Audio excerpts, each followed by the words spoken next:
রাজধানীর ধানমন্ডি থানায় করা হত্যা মামলায় সাবেক নৌপরিবহন মন্ত্রী শাহজাহান খানের 7 দিনের রিমান্ড মঞ্জুর করেছেন আদালত।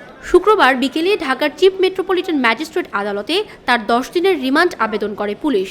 শুনানি শেষে বিচারক তার 7 দিনের রিমান্ড মঞ্জুর করেন।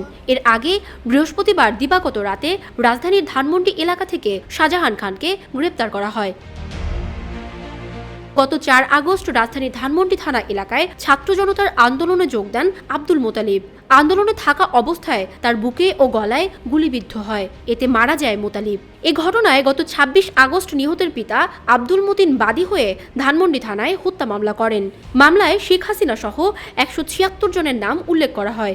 এছাড়া অজ্ঞাত পরিচয়ে 250 থেকে 300 জনকে আসামি করা হয়। এ মামলায় শাহজাহান খান 23 নম্বর আসামি। শাহজাহান খান মাদারীপুর 2 আসন থেকে টানা 8ম সংসদ সদস্য নির্বাচিত হন। 1986 সালে প্রথমবার স্বতন্ত্র প্রার্থী হিসেবে মাদারীপুর 2 আসন থেকে জাতীয় সংসদের সদস্য নির্বাচিত হন তিনি।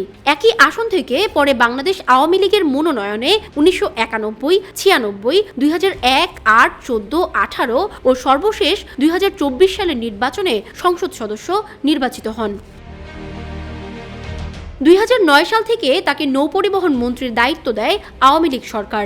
নৌপরিবহন মন্ত্রী থাকাকালীন তার বিরুদ্ধে নানা দুর্নীতি ও অনিয়মের অভিযোগ ওঠে।